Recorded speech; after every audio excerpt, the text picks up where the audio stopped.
A millionaire visits his sister's old mansion after 10 years of being empty.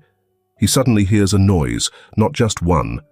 His face paled as he walked in and saw the city skyline stretched endlessly beyond the floor-to-ceiling windows, a steel and glass jungle bathed in the soft glow of twilight. The hum of distant traffic rose and fell like the tide, punctuated by the occasional blare of a horn or the mechanical whir of elevators moving through the skyscraper. Inside Ellis & Company, Raymond Ellis sat at his expansive mahogany desk, absently flipping through a proposal he had already approved hours ago. The weight of the day pressed against his temples, but it wasn't the financial reports or the board meeting that clouded his mind. It was the date. The small numbers on his sleek digital clock read March 22nd, Rachel's birthday. He exhaled, leaning back in his leather chair, fingers tapping restlessly against the polished surface of his desk. The office was quiet now, save for the faint murmur of late-night workers in distant corridors, their footsteps echoing through the marble-floored lobby. His assistant, Olivia, a sharp and efficient woman in her early 40s, knocked lightly before stepping in. "You're still here," she noted, placing a thick manila folder onto his desk. "Finalized contracts for the Bennett acquisition. Needs your signature before tomorrow morning." Raymond barely glanced at it. "I'll get to it later." Olivia hesitated. After working with him for nearly a decade, she could read his moods better than most. "Is it?" He cut her off. "Just a long day." She didn't press, only nodding before stepping away. "Try to get some rest, Mr. Ellis." Rest, as if his mind would allow that. As soon as the door clicked shut behind her, he turned his chair, gazing out at the glittering city below. 10 years. 10 years since Rachel left. 10 years ago she had written to him, a letter, short and cold, announcing that she and John were leaving for France. She had insisted that he was never to touch her house, never to step foot in that old mansion on the outskirts of the city. It was hers, she had said, no matter where she went. Months later, another letter had arrived. This one sharper, final. She wanted nothing to do with the Ellis name, with their history, with him. He was the true heir, she claimed, while she was nothing. He had reached out, at first through letters that went unanswered, then emails that only ever received one-line responses, brief and formal. When he tried to visit her, she refused, making excuse after excuse.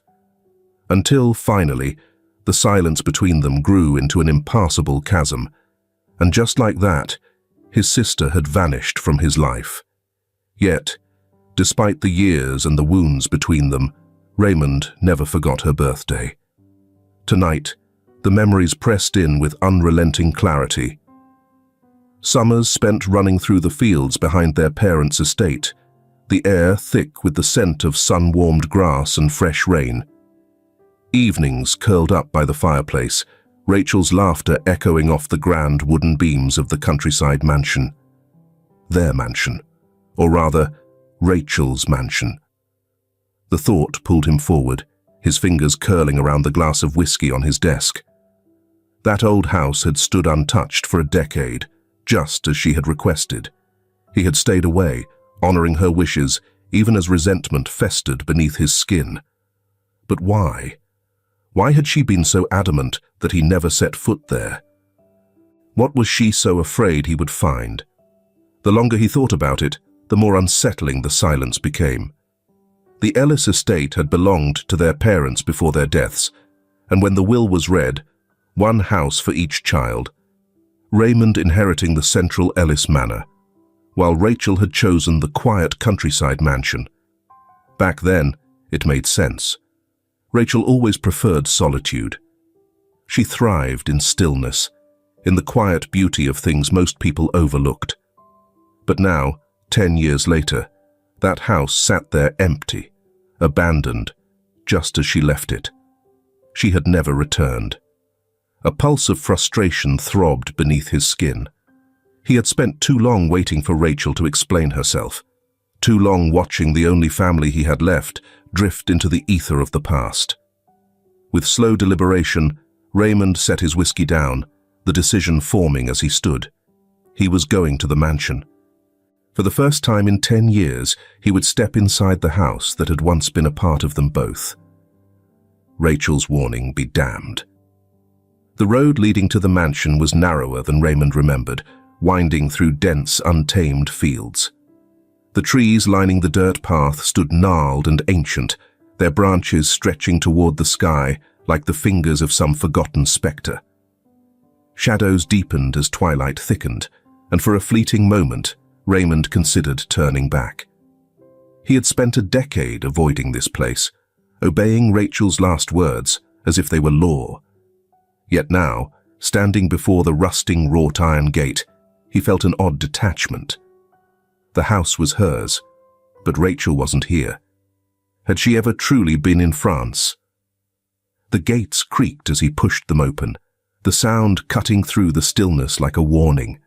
Gravel crunched beneath his boots, the distant hoot of an owl, the only sign of life. And then, the house came into view. It loomed in the dying light, the once pristine stone walls now darkened by time and neglect. The grand arching windows reflected nothing but the emptiness within. It had not aged with grace. Vines had twisted themselves along the balcony railings, the porch sagged ever so slightly, and the front door, once polished mahogany, was dulled by the years. Raymond hesitated. For years, the mansion had been nothing but a memory, a ghost lingering at the edge of his consciousness. But standing here now, inhaling the scent of damp wood and overgrown earth, it felt as though the house itself was waiting, as though it had never truly been empty. He exhaled sharply and stepped inside.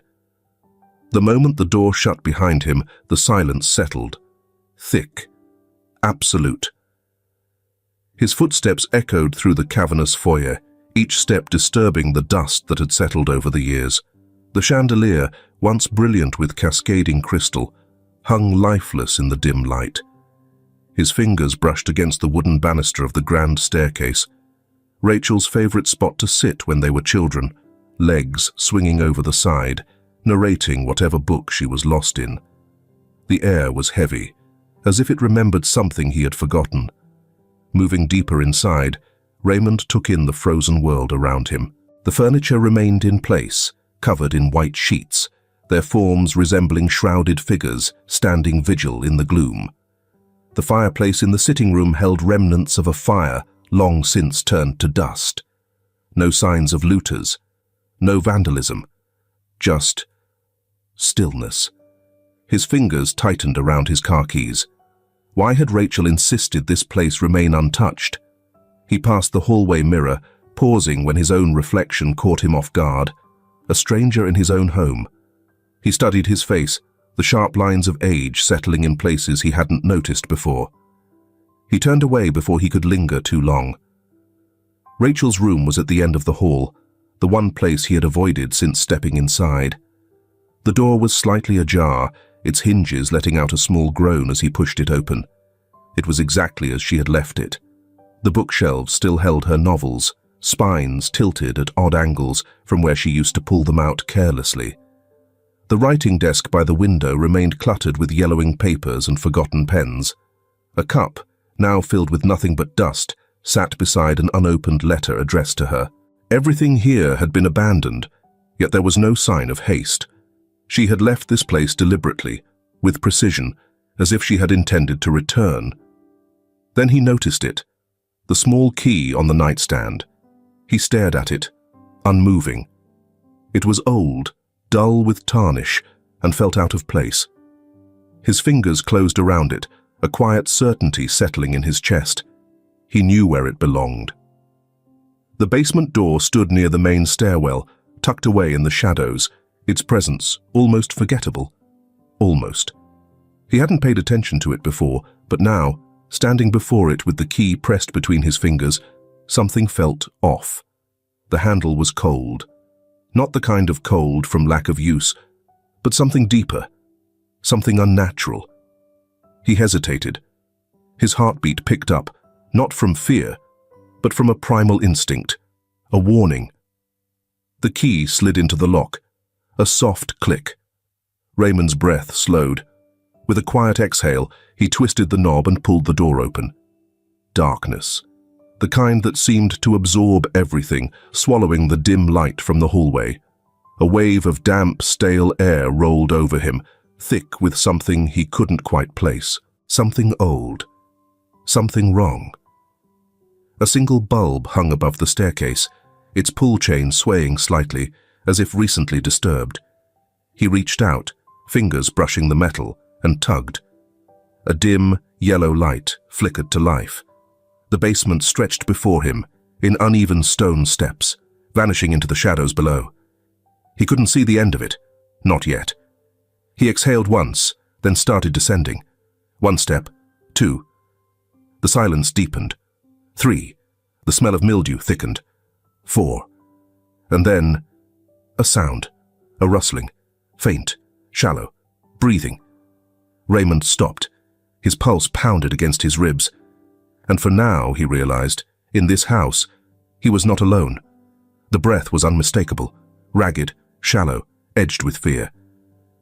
Raymond stood at the base of the stairs, his body tense, the dim light above him barely illuminating the stone walls. The air was thick, damp with something more than time, something human, something trapped. His eyes adjusted slowly. A shape curled into the farthest corner, small, motionless. A girl. She was barely more than a shadow against the crumbling bricks, her knees drawn to her chest, arms wrapped tightly around them, her head ducked low. Clothes torn, feet bare. Every inch of her was covered in grime, her skin streaked with dirt, her hair a tangled mess.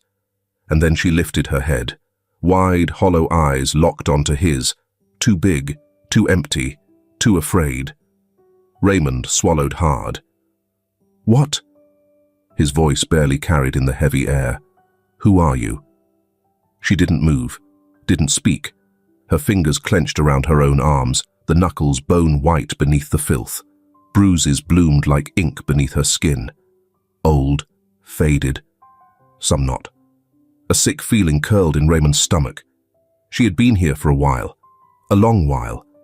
He took a slow step forward. Her breath hitched. She flinched. Raymond froze. She was afraid of him, not just cautious, terrified.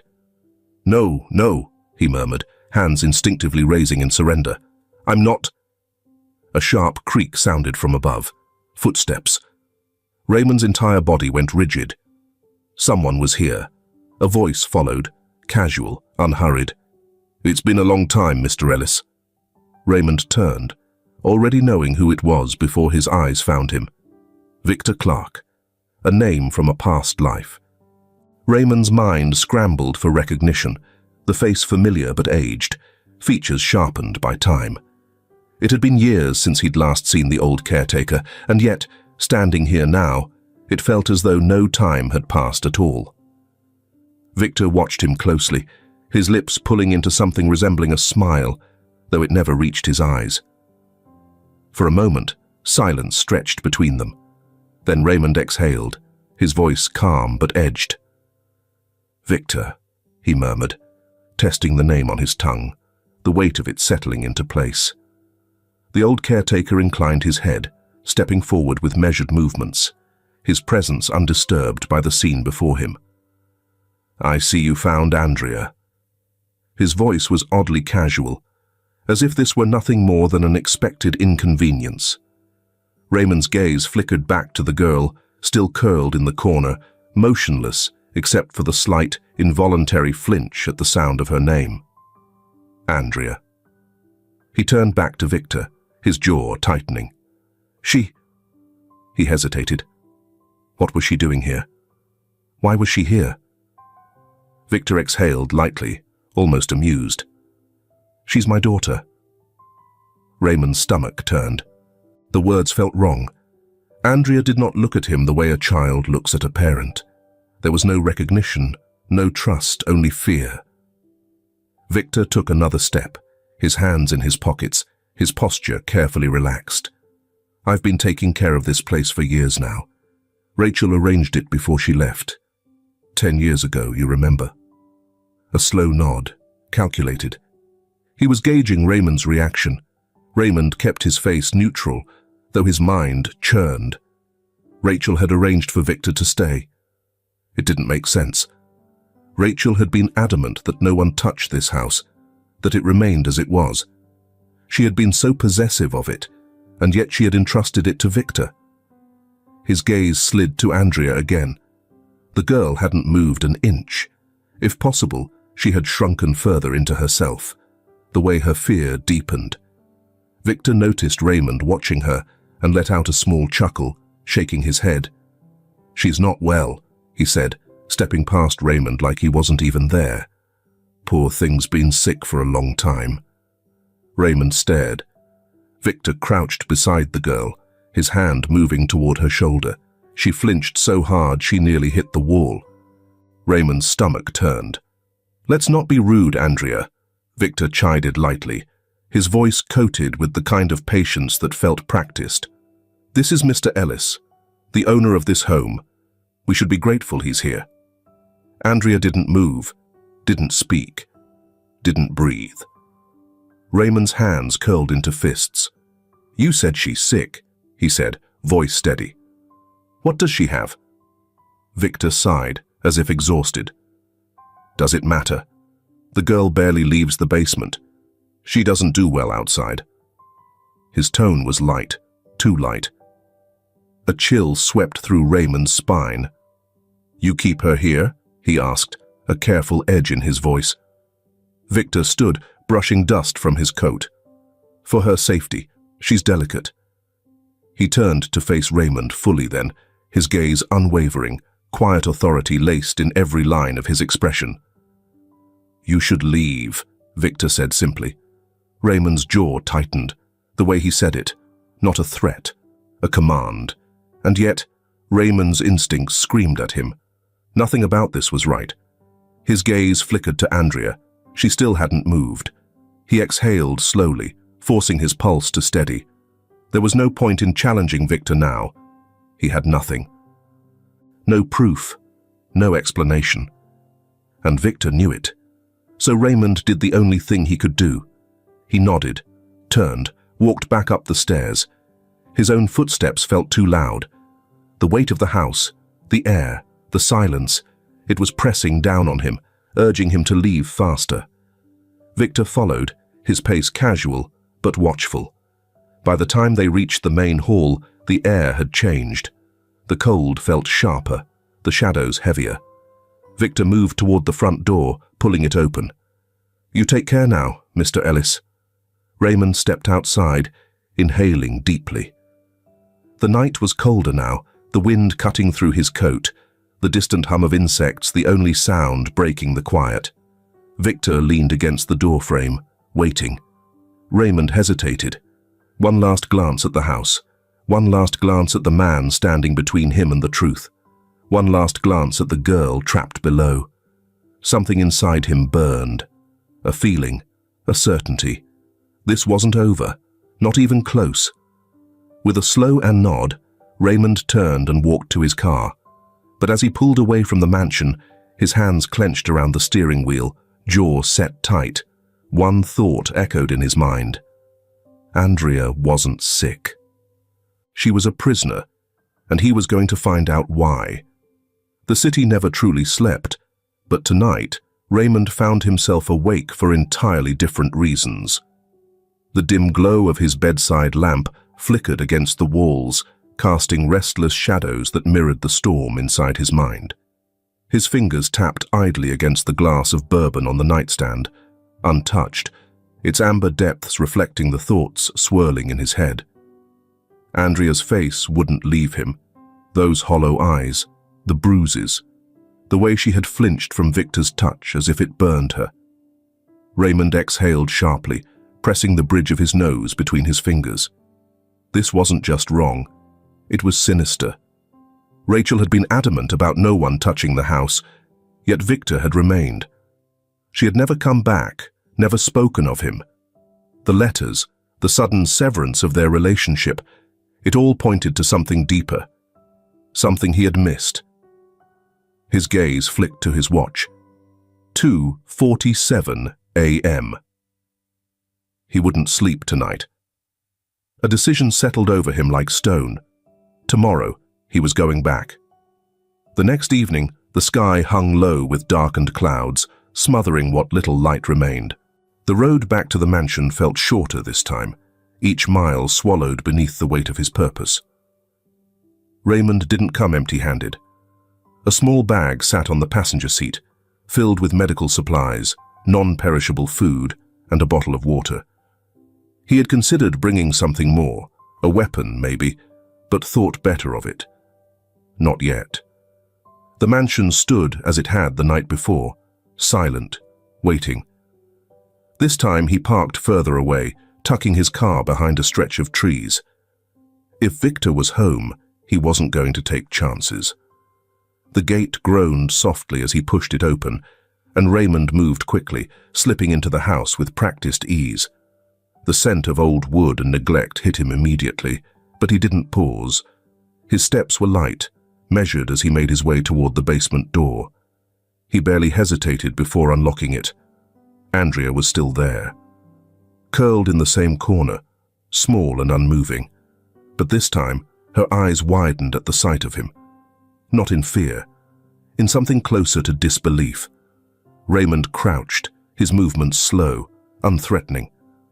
"I brought food," he murmured, placing the bag on the ground and pushing it toward her, "and something for the bruises." Andrea's gaze flickered to the bag, her fingers tightening around her own arms. "Go on," he coaxed gently. "It's safe." She hesitated. Then, for the first time, she moved, crawling forward, hands shaking as she reached into the bag. She pulled out a granola bar, unwrapped it with a desperate sort of urgency. She devoured it like a starving animal. Raymond swallowed against the sudden tightness in his throat. How long had she gone without real food? Silence stretched between them, save for the quiet rustling of wrappers. He let her eat and let her drink. Only when her breathing steadied, when some of the tension left her thin shoulders, did he speak. "How long have you been here?" Andrea didn't look at him, but he saw it, the slight tightening of her fingers, the way her throat bobbed when she swallowed. She didn't know how to answer. "You've never left, have you?" A small shake of her head. Raymond clenched his jaw. His worst fear had just been confirmed. "What about Victor?" His voice was careful now. "Does he hurt you?" She flinched before she could stop herself. That was all the answer he needed. Raymond forced his breath to remain steady. Stay calm. Keep her calm. "What about outside?" he asked. "Do you know what's out there?" Andrea's brow furrowed slightly. A flicker of something. Confusion. Then, softly, almost too quiet to hear, "I don't know." Raymond felt the world tilt beneath him. She wasn't just trapped, she had never been outside. His pulse pounded, his hands curled into fists. Victor had kept her like this, like an animal locked away, like something he owned. The urge to march upstairs and end this nearly overtook him, but then, the sound of tires on gravel. Raymond froze. Andrea did too. Victor's car. Panic shot through him. He turned to Andrea, his voice urgent but quiet. "Listen to me. I need you to keep this a secret, okay? I promise I'll come back. But you can't tell him I was here." Andrea nodded quickly, her eyes wide again, but this time there was something else in them. Hope, a hope so small it nearly broke him. Raymond pulled away, his heart hammering. The only way out now was the window. His hands found the ledge, pushing him up. The wood groaned under his weight, but he was fast, silent. By the time Victor's car door slammed shut outside, Raymond had disappeared into the trees. But as he crouched in the darkness, watching the old man disappear into the house, one thing became painfully, unshakably clear. This wasn't just about Rachel anymore. This was about saving that girl, and he would, no matter what it took. Raymond sat at his office desk. but he wasn't really there. The city stretched out behind him through the floor-to-ceiling windows, skyscrapers gleaming under the morning sun, streets humming with life, the steady current of commerce and ambition. It should have been a regular day, a board meeting at noon, a lunch with investors, a stack of contracts is waiting for his signature. But none of it mattered. His pen lay untouched. His laptop screen glowed with unread emails. A report sat open in front of him, its words a meaningless blur. His mind was elsewhere. Andrea. He couldn't shake her from his thoughts. The way she had devoured that granola bar like she had never eaten before. The bruises on her thin wrists. The way she had flinched when Victor entered the basement. The way she had whispered, "I don't know," when he had asked her if she had ever been outside. He hadn't slept much since that night. Every time he closed his eyes, he saw her sitting there in the dark, alone, forgotten. Something was terribly, terribly wrong. The rain came in steady sheets against the city, tapping softly against the windows of Raymond's company. He stood at his desk, staring at the notes scattered before him, Rachel's old letters, printed emails, and property records. Each piece felt disconnected, yet instinct told him there was a pattern, something he wasn't seeing. He reached into the drawer of his desk, fingers brushing against the old leather of a photo album. He pulled it out, flipping through the pages until he found what he was looking for, a picture of him and Rachel, barely 10 years old, standing in front of the mansion. Rachel had her arm looped through his, her hair loose and wild, a bright smile on her face. He had always thought of her like that, full of life, warm, unbreakable. So why had she left everything behind? Had she even left at all? He tapped a number into his phone and lifted it to his ear. "David," he said when the line clicked, "I need you to look into someone for me." There was a pause, then, "Send me the details." Raymond exhaled. "And one more thing. Rachel, my younger sister. I need to know if she ever actually left for France." Another pause, longer this time. Then, "Understood. Give me a day." David was efficient, thorough, and discreet, one of the best private investigators in the city. By the time they met at a quiet bar that evening, he already had a folder waiting for Raymond. "You were right to be suspicious," David said, sliding the folder across the table. "Victor Clark isn't just some caretaker. There's more to him than he lets on." Raymond didn't hesitate. He opened the folder immediately. Inside were printed documents, photos, and old newspaper clippings. The first was a photo of Victor, much younger, standing beside Rachel. His gaze was off. Not just admiration, obsession. Raymond's jaw tightened. "What did you find?" David exhaled, taking a sip of his drink before continuing. Victor worked for the Ellis family for decades, but his loyalty wasn't to the estate. It was to Rachel. Raymond's fingers tightened around the papers. "Rachel and John left for France," he murmured. "Did they actually go?" David shook his head. No confirmed records of them ever arriving there. No immigration logs, no bank transactions. It's like they just vanished. A slow, heavy silence settled between them. Raymond's stomach twisted. "And Andrea?" he asked. David flipped another page in the file. "That's where it gets strange." He tapped a document, an old census record. Andrea wasn't listed anywhere. No birth certificate, no school records, no medical history. Raymond's breath caught. "She doesn't exist?" David's expression was grim. "As far as the world is concerned, no." Something cold curled in Raymond's chest. "She showed up at the mansion right after Rachel left," David added. "There's no trace of her before that." Raymond closed his eyes, exhaling slowly through his nose. Victor. It all led back to him. A man obsessed with Rachel, a girl who had never been outside, a basement that felt more like a prison than a home. He looked at the last picture in the folder, the mansion, a grainy image taken from a distance, the lights inside dim and unnatural. "Something happened in that house," Raymond said quietly, "and I need to know what." David studied him carefully. "What are you thinking?" Raymond didn't hesitate. "I'm going back." David exhaled sharply, leaning back in his seat. "Ray, I need to see for myself.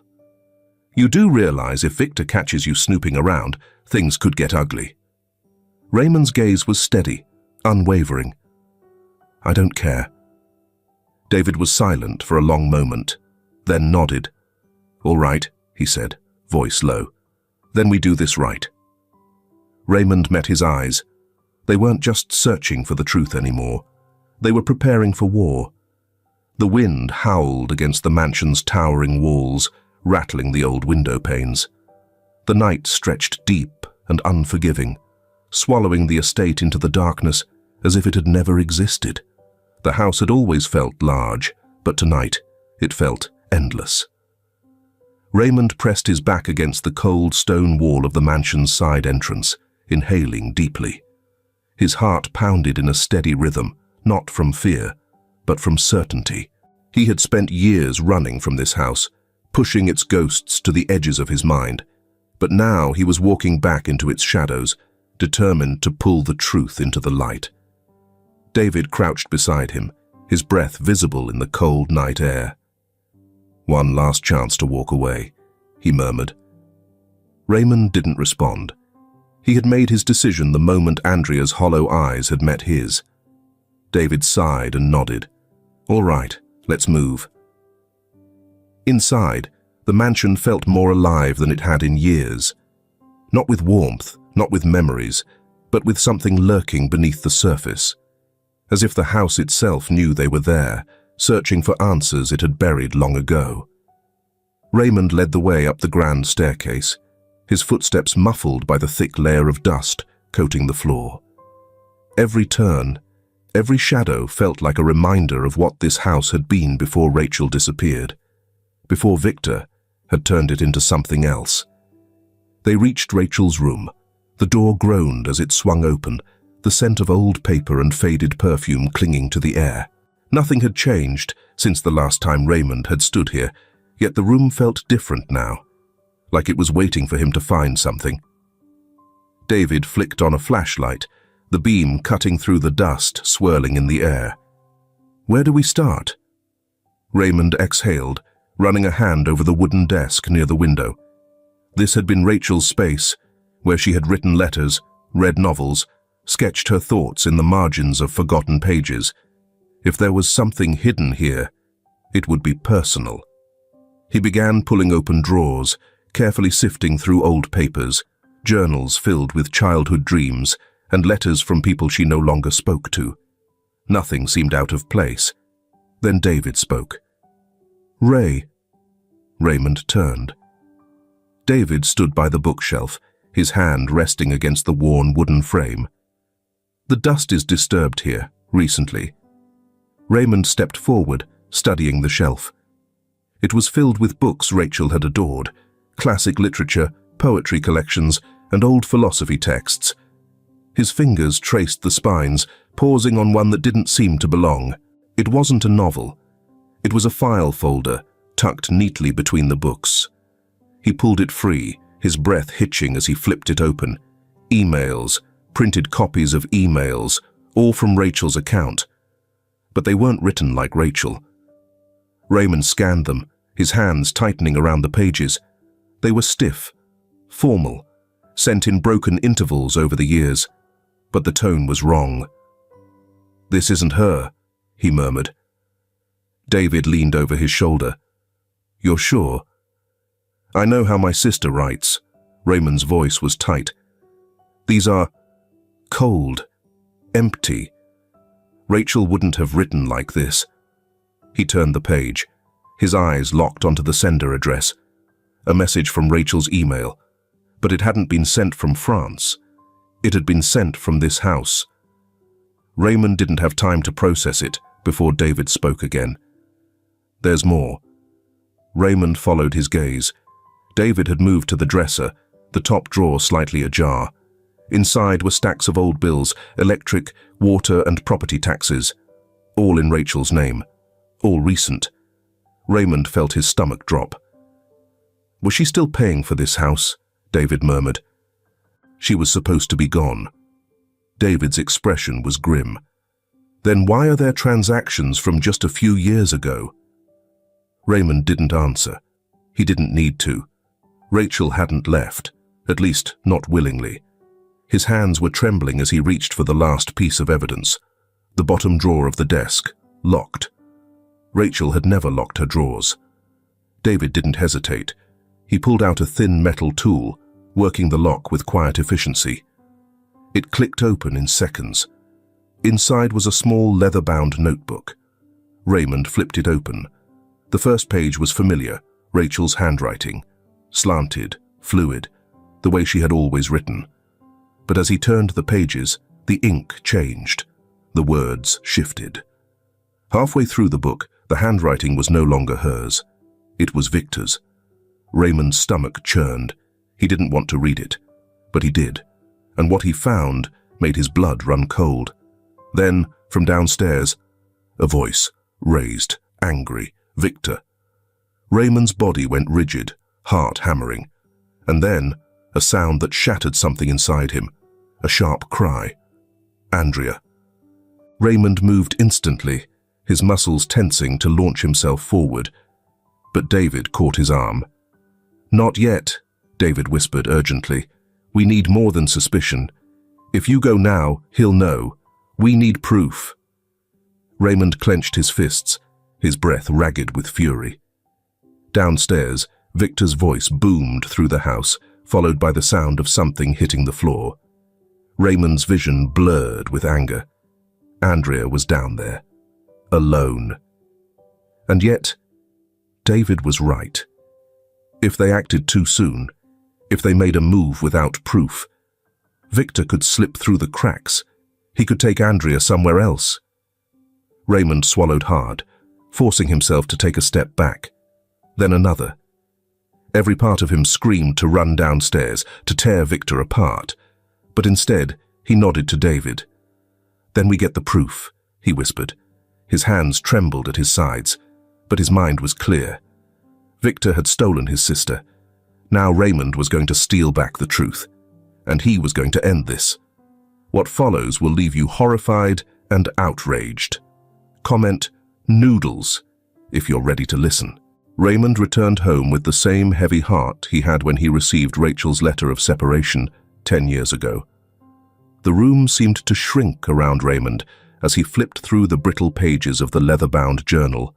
His fingers trembled, the dim glow of the flashlight casting sharp shadows against the ink-stained paper. Rachel's handwriting had always been distinctive, neat, slanted, full of quiet elegance. The first few entries bore the familiar flow of her words, dated shortly after she had supposedly moved to France. But then, the ink changed. The words became more erratic, the letters jagged, as if written by an unsteady hand. And then, halfway through, it wasn't her writing at all. It was Victor's. Raymond's breath slowed, his body cold despite the weight of his coat. The words before him burned into his mind, each sentence chipping away at the walls he had built around the past. April 17th, 10 years ago.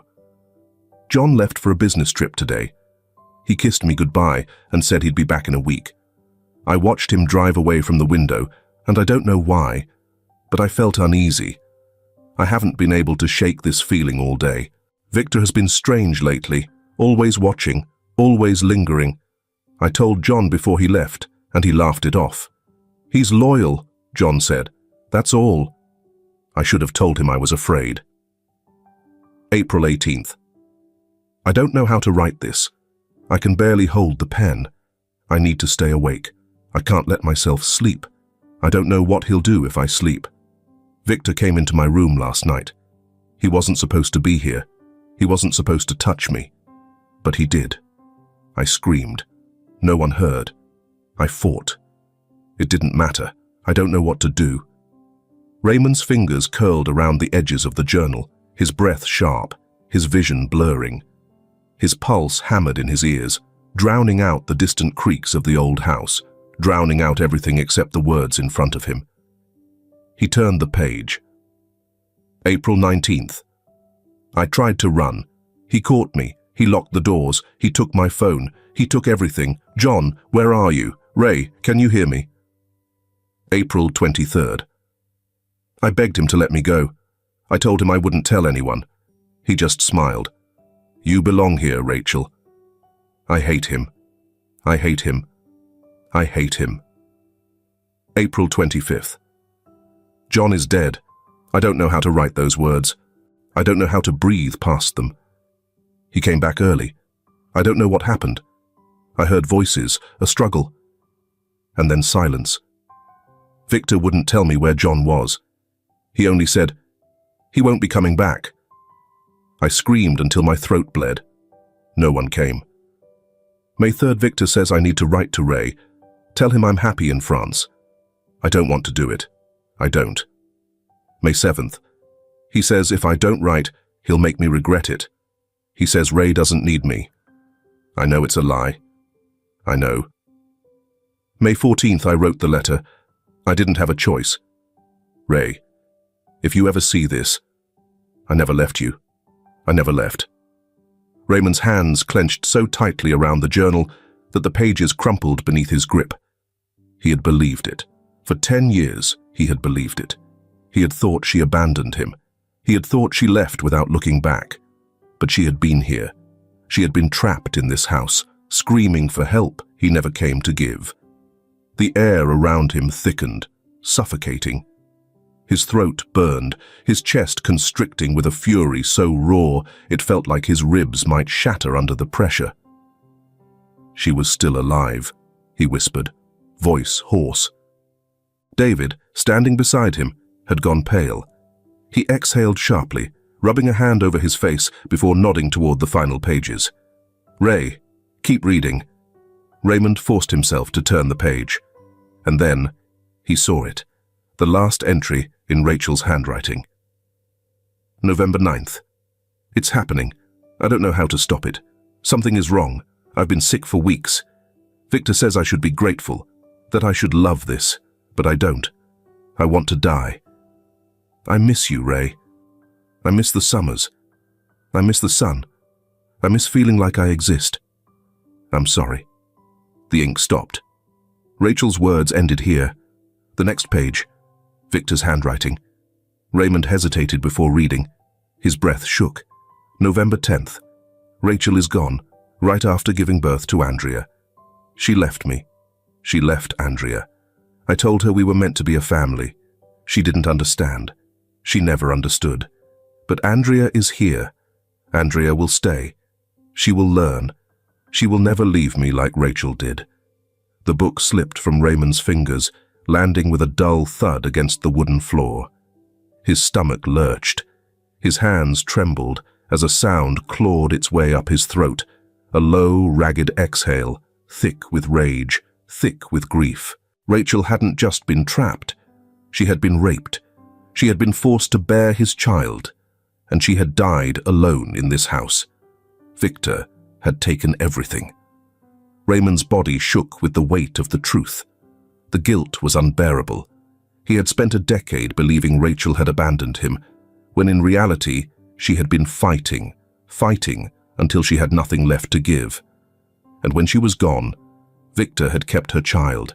He had taken Andrea and twisted the truth. Raymond's breathing was uneven, his fists clenching so hard that his nails bit into his palms. He could hear David speaking, but the words blurred into a distant hum. Only one thought cut through the storm inside him. I let this happen. I believed the lie. I left her here. A voice echoed in the back of his mind, Rachel's voice from the journal. Ray, can you hear me? His vision blurred, but when he blinked, the grief turned to something sharper. Rage. He hadn't heard her then, but he heard her now. Rachel was gone. He could never fix that. But Andrea was still here, and Victor was still breathing. Not for long. I'll kill him, Raymond whispered. The storm inside Raymond hadn't settled. Never. Not after reading Rachel's last words. Not after seeing Victor's deranged confession. Not after realizing he had spent a decade believing a lie while his sister had been imprisoned. pleading for help he never came to give. The guilt was unbearable, but rage burned stronger, and now it was time to act.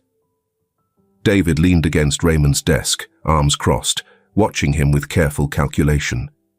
"We need to be smart about this, Ray," he said. "We go in too fast, Victor disappears. You know what men like him do when they feel cornered?" Raymond's jaw tightened. "I won't let him run. I know." David exhaled. "That's why we're going to make sure he doesn't see it coming." He tossed a single sheet of paper onto the desk, a fake letter from the bank, stamped with official insignia. "Victor's been using Rachel's accounts to keep the house running," David explained. "If we make him believe the bank found inconsistencies in the ownership, he'll panic. He'll go in person to defend himself." Raymond picked up the letter, reading the forged details. A request for an urgent financial review. A time-sensitive issue requiring immediate attention. David smirked. Victor's pride won't let him ignore this. He thinks he owns that house, that he's in control. If there's a threat to that, he'll act. Raymond exhaled slowly. "And when he does, we get Andrea out." The next morning, the letter was delivered by courier. By afternoon, they had their answer. Victor took the bait. Through a pair of binoculars, Raymond watched as Victor left the mansion, his figure retreating down the long, cracked driveway toward his aging sedan. His departure was hurried, agitated. "Good." David turned to Raymond. "We don't have much time. Let's move." The house was colder than before. Raymond barely noticed. His body was running on something fiercer than adrenaline, something deeper than instinct.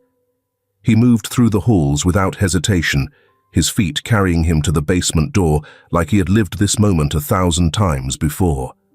The lock clicked open with an eerie ease. The darkness inside the basement was absolute, a thick, suffocating void swallowing everything within. But Raymond didn't hesitate. He stepped inside. "Andrea." His voice was urgent but gentle, controlled but shaking. A rustling noise came from the farthest corner. Then, a pair of wide, terrified eyes caught the dim light. She was exactly where he had left her.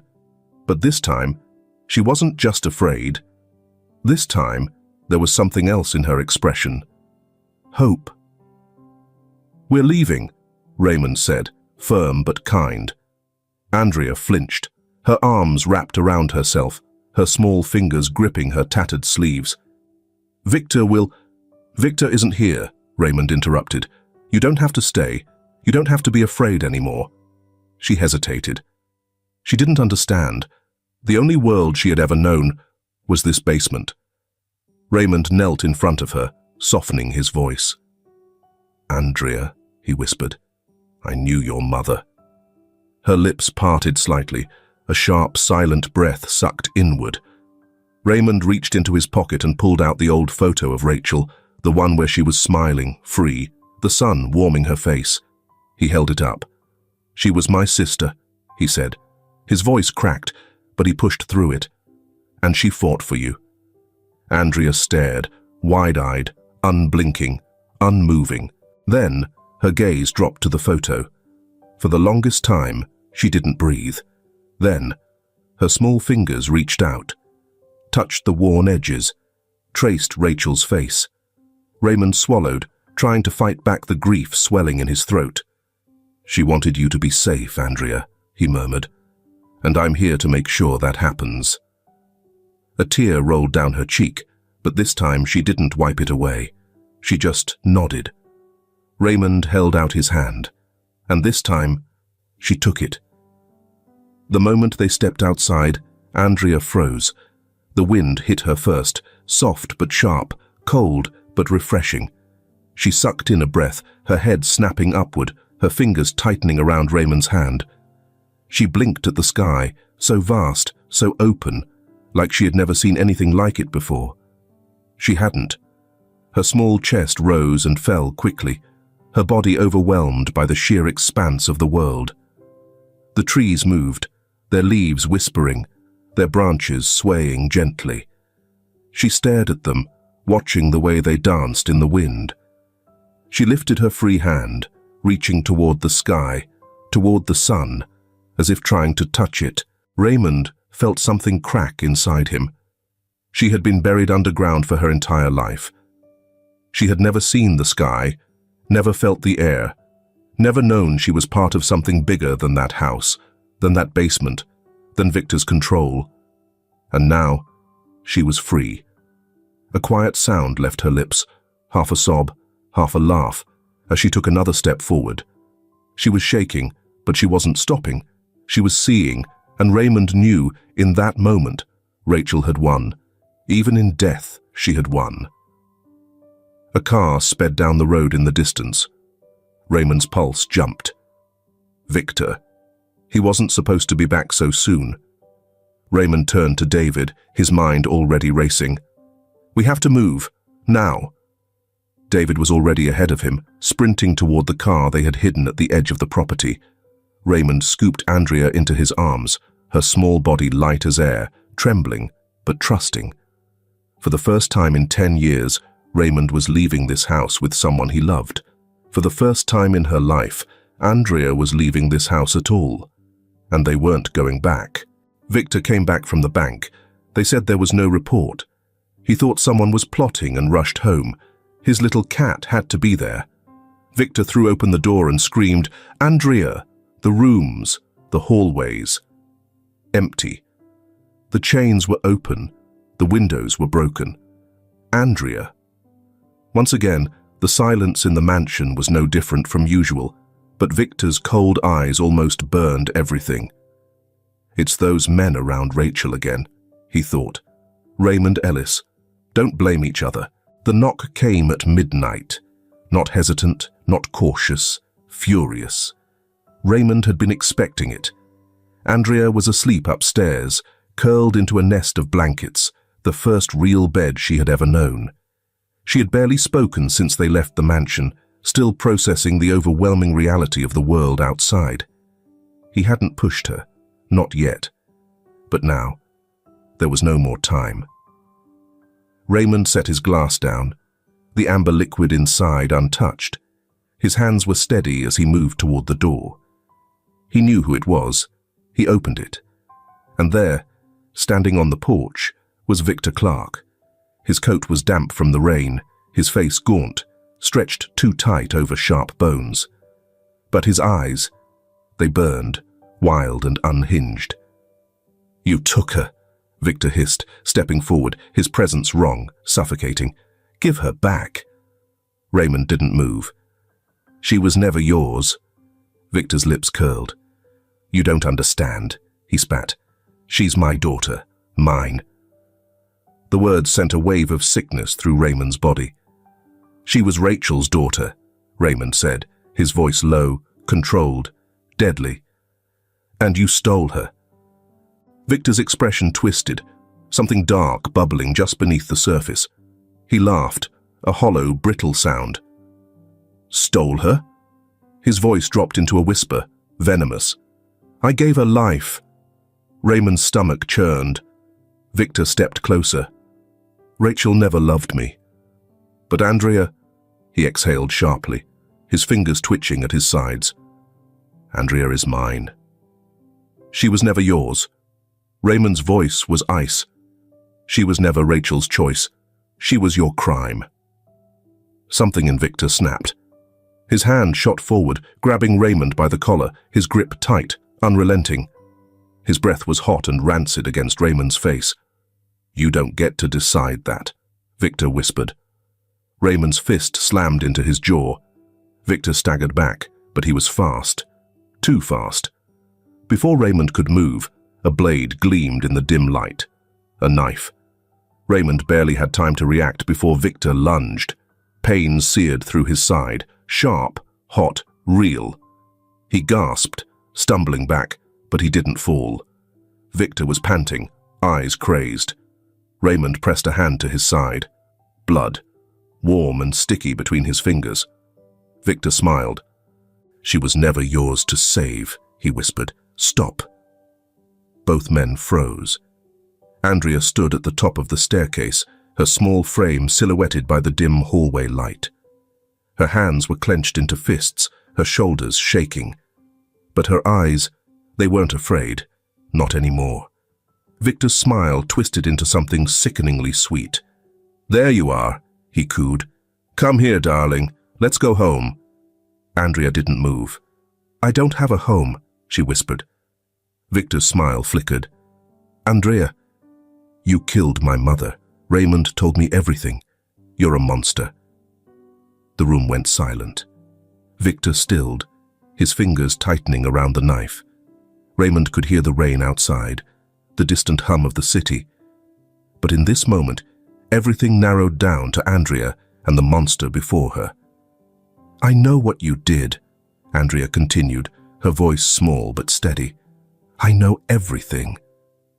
Victor's breath hitched. "You lied to me," she whispered. "You said she left me." Raymond watched as something broke inside Victor, a fracture in the foundation of his delusion. "She did," Victor snapped, his voice cracking. She died."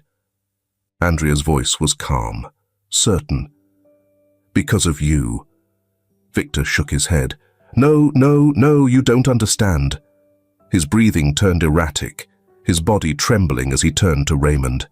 "This is your fault," he spat. "If you had stayed away." Andrea stepped forward. Victor flinched. She looked at him, really looked at him, and she wasn't afraid anymore. "You can't hurt me," she whispered. "Not any more." Victor snarled. "You ungrateful little—" The front door burst open. David, and behind him, the police. Victor barely had time to turn before he was tackled to the ground, the knife clattering from his hand. Raymond staggered back, his vision swimming. He pressed a hand tighter against his wound, sucking in a sharp breath as the room swarmed with officers. Victor screamed, his body thrashing as they pinned him down. "She's mine! You can't take her from me! She's mine!" Andrea watched, her expression unreadable. Then, quietly, she turned away. Raymond saw the moment it hit her. She was free. The sirens had faded. The house was silent once more. Raymond sat on the couch, the wound on his side bandaged, sore but stable. He wasn't worried about himself. His eyes were on Andrea. She sat on the far end of the couch, wrapped in a thick blanket, her knees pulled to her chest. For the first time, she looked small, lost, but not broken. Raymond leaned forward, resting his forearms on his knees. "Are you okay?" Andrea hesitated, then nodded. She wasn't. Not yet. But she would be. Raymond took a slow breath. "There's something you should know." Andrea's gaze flickered to him. "Victor wasn't your father," he said gently. "He never was." Andrea's lips parted slightly. Raymond swallowed. "Your mother, Rachel, she loved you. She never wanted to leave you. She fought for you, until the very end." Andrea's breath hitched. Raymond pulled out the photo of Rachel again. He held it out. Andrea took it this time, staring at it for a long, long time. Then, her shoulders shook. A tear fell onto the photo. Raymond didn't move, didn't speak. He just let her cry. Because for the first time in her life, she was safe enough to do it. The courtroom was silent. The air was thick with judgment, with finality, with justice finally catching up to Victor Clark. He sat at the defendant's table, his hands cuffed, his face paler than Raymond had ever seen it. There was no rage today, no snarling, no delusions of power. Just a man who had been exposed for what he was, a monster, with nowhere left to run. Andrea sat beside Raymond, her small hands balled into fists in her lap. She hadn't said much since the night of the confrontation, but she was here, and she was watching. The judge read the charges one by one: kidnapping, false imprisonment, child abuse, sexual assault, and the murder of John Ellis. Every word struck like a hammer, and when the sentence came, life without parole, the tension in Raymond's chest finally loosened. It was over. Victor didn't fight it. He didn't lash out, didn't scream as they dragged him away. But before they took him through the door, he turned. His eyes locked onto Andrea, and for a moment, he smiled. Raymond felt her stiffen beside him. Victor's lips parted, but no words came. Then he was gone. And he would never come back. They found him in his cell 2 days later, hanging, a bedsheet tied to the overhead pipe. Victor Clark had taken the only escape left to him. Raymond wasn't surprised. Men like him never faced the consequences of their actions. They ran, even in the end. When he told Andrea, she didn't react at first. Then, after a long silence, she simply asked, "What happens now?" Raymond didn't know how to answer, until he did. The mansion stood just as they had left it, a hollow shell of horrors, a graveyard of stolen lives. Raymond stared at it from the distance, Andrea standing beside him. "This place," she murmured, voice small. "It doesn't feel real." Raymond nodded. "It's not," he said. "Not anymore." The demolition crew was ready. Raymond had fought for it. He had bought the land, pushed for the permits, made sure no one could ever touch this house again. There would be no shrine to Victor, no remnants of the prison he built. Andrea watched as the first wrecking ball swung forward, slamming into the rotting wood and stone. Dust and debris rose like smoke, filling the sky, erasing everything Victor had left behind. Raymond watched Andrea closely, and when she finally exhaled, a long, deep breath, he saw the moment she let go. They turned away together, leaving the past to crumble behind them. A month later, Raymond stood in a lawyer's office, a single sheet of paper before him. Andrea sat beside him, her fingers gripping the chair's arms tightly. "Are you sure?" he asked gently. She hesitated. Then, for the first time, she smiled. "Yes." Raymond picked up the pen and signed his name. Andrea did the same. The lawyer nodded. "It's official," he said. "Congratulations, Mr. Ellis. Andrea is now legally your daughter." Raymond turned to her. She looked at him, not with fear, not with uncertainty, but with trust, and that was worth everything. That night, Andrea stood at the edge of the porch, looking up at the sky. She had been doing that a lot, watching the world she had never known existed. Raymond stepped beside her. "What are you thinking?" She took a deep breath. "I feel free," she said. She looked at him. "Thank you." Raymond swallowed past the lump in his throat. "You don't have to thank me," he said softly. "Your family. You always were." Andrea's eyes glistened, but this time her tears weren't from pain. They were from something else, something like hope. She reached out first, and Raymond barely had time to react before she wrapped her arms around him. He hugged her back tightly, holding her like she was something precious. Because she was. And for the first time in 10 years, Raymond had his family again. Not the same, but whole. And that was enough. Healing wasn't instant. It wasn't easy. Andrea didn't wake up one morning suddenly free of the years she had spent in darkness. The ghosts of the past clung to her in ways neither of them fully understood. But she was trying, and so was Raymond. The house was quiet, the early morning sunlight stretching across the floorboards. In the kitchen, Raymond watched as Andrea stared at the bowl of cereal in front of her, shifting the spoon in her hands. She had never poured her own milk before, such a simple thing, something most children took for granted. But for Andrea, every experience was new, untested, uncertain. Her fingers trembled slightly as she lifted the spoon. She hesitated. Raymond didn't rush her. After a long pause, she took the first bite. She chewed slowly, as if memorizing the sensation. Then, after another long pause, she took a second bite.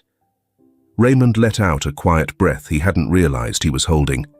It was small, insignificant to the rest of the world. But to her, it was everything. A few weeks later, Raymond came home with a small, furry creature curled up in his arms. Andrea stared at the tiny golden retriever puppy with cautious disbelief. "You got a dog," she said, as if the words themselves didn't make sense. "I did," Raymond replied casually. "For you." Andrea's brow furrowed, like she was processing a complicated equation. Raymond crouched down beside her, letting the puppy wiggle its way into her space. Its soft brown eyes blinked up at her, its tail wagging so hard, its tiny body nearly tipped over.